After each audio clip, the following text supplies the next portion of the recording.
Bonjour et bienvenue dans cette vidéo. Aujourd'hui, j'ai le plaisir de vous présenter le livre de création d'Anne-Cécile. Regardez, c'est magnifique. Bonjour, je m'appelle Anne-Cécile, j'ai 48 ans. J'ai découvert les propositions d'Isabelle l'année dernière lors du premier confinement. J'ai pris en cours son défi 100 jours sans création et j'ai immédiatement accroché, j'ai tout de suite adoré ce qu'elle proposait.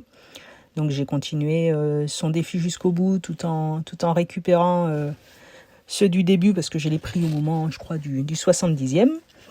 Et ensuite, lorsque, en fin d'année 2020, elle a proposé son défi 365, alors là, tout de suite, j'ai signé. Je savais que ça allait beaucoup me plaire.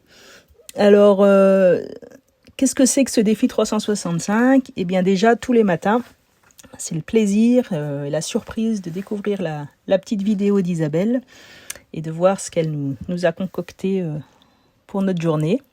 Donc je regarde la petite vidéo et puis ça dépend. Soit j'ai tout de suite une idée et je vais me lancer, je vais faire ma petite création. Soit ça va me trotter un peu dans la tête dans la journée et puis après, au bout d'un moment, je vais m'y mettre. Au début, surtout lors du défi sans création, au début j'avais vraiment tendance à copier ce que faisait Isabelle, vraiment voilà, l'identique, on va dire, enfin l'identique, j'essayais. Et puis plus ça allait, plus j'essayais de m'éloigner de la proposition, de prendre l'inspiration, l'idée, et puis d'essayer de le faire à ma manière, en étant un peu plus créatif. Et plus ça allait, plus c'était facile de faire sa propre création. Surtout aussi grâce au partage avec les autres. Puisque donc après avoir fait ma création que je regarde les productions des copines et c'est un moment très important, ce partage est très important parce que ça nous donne des tonnes d'idées, on voit ah oui d'accord, elle a interprété ça comme ça, c'est super intéressant, ça peut se réutiliser plus tard et puis c'est aussi quelque chose qui donne confiance en soi parce qu'on a le retour des autres de temps en temps et ça donne confiance, on se dit ah ben voilà, finalement je trouvais que c'était pas terrible mais il y a des choses qui sont intéressantes quand même dans ce que j'ai fait. Et puis de voir tout ce que les autres ont proposé, c'est vraiment un foisonnement d'idées de production, c'est super, c'est vraiment super. Par rapport à ce que propose Isabelle, ce que j'ai toujours vraiment beaucoup aimé, c'est que ses propositions sont extrêmement riches, extrêmement variées, et c'est vraiment un plaisir toutes ces découvertes chaque matin. Donc j'adore découvrir tout ce qu'elle propose. Moi, en ce qui me concerne, j'ai toujours adoré l'histoire de l'art. Je vais souvent au musée et je connais pas mal les artistes. Mais avec Isabelle, c'est sans arrêt des nouvelles découvertes. Notamment des artistes plus contemporains que je connaissais pas, des artistes de street art. Récemment, les artistes de la culture aborigène. J'avais quelques images en tête de culture aborigène, mais c'était très flou, donc ça permet d'approfondir. Des femmes artistes aussi qu'on finalement on connaît moins parce qu'elles ont été souvent oubliées, donc ça permet de les découvrir, ou même des artistes que je connaissais déjà mais que finalement je découvre d'autres œuvres, d'autres périodes que je ne connaissais pas, donc c'est aussi enrichissant. Et puis en créant à partir des œuvres d'un artiste, c'est une façon de redécouvrir d'une façon très riche leurs œuvres. On regarde tout ce qu'ils ont fait, puis on se dit ah bah, cet aspect-là ça m'intéresse, je vais piocher dedans pour essayer de faire quelque chose, et c'est très riche.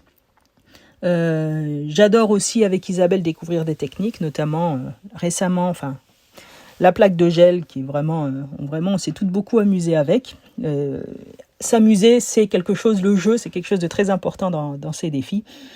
Et on fait des essais, on expérimente, on regarde ce que ça donne. Des fois, c'est pas terrible, et puis des fois, c'est chouette. Donc, c'est drôle et c'est vraiment sympa. J'ai aimé découvrir aussi la calligraphie. Pourtant, c'était pas gagné parce que j'écris très mal et j'ai des mauvais souvenirs d'école où j'étais bonne élève, mais j'écrivais super mal. Et donc, ma maman me faisait faire des lignes d'écriture et bon, c'était pas un bon souvenir. Et là, j'ai adoré découvrir la calligraphie, même si c'est pas toujours facile et c'est pas toujours très réussi. Mais c'était vraiment un plaisir de découvrir toutes ces lettres.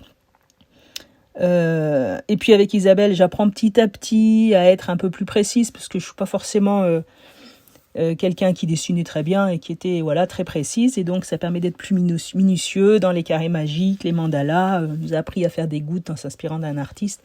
Et puis finalement, je suis parfois surprise du résultat et je pensais pas être capable de le faire, et je dis ouais, je pensais pas être capable de faire ce beau mandala, et ça fait plaisir, quoi.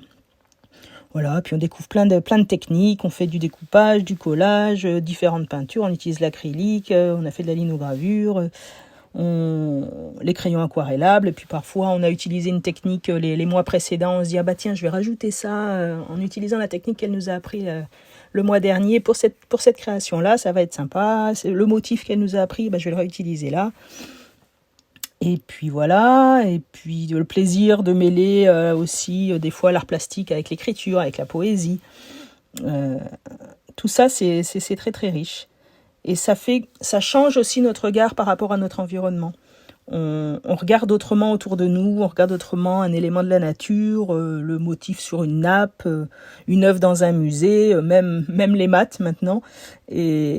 Et on regarde, on se dit à chaque fois, ça c'est quelque chose d'intéressant qui pourrait être la base d'une création.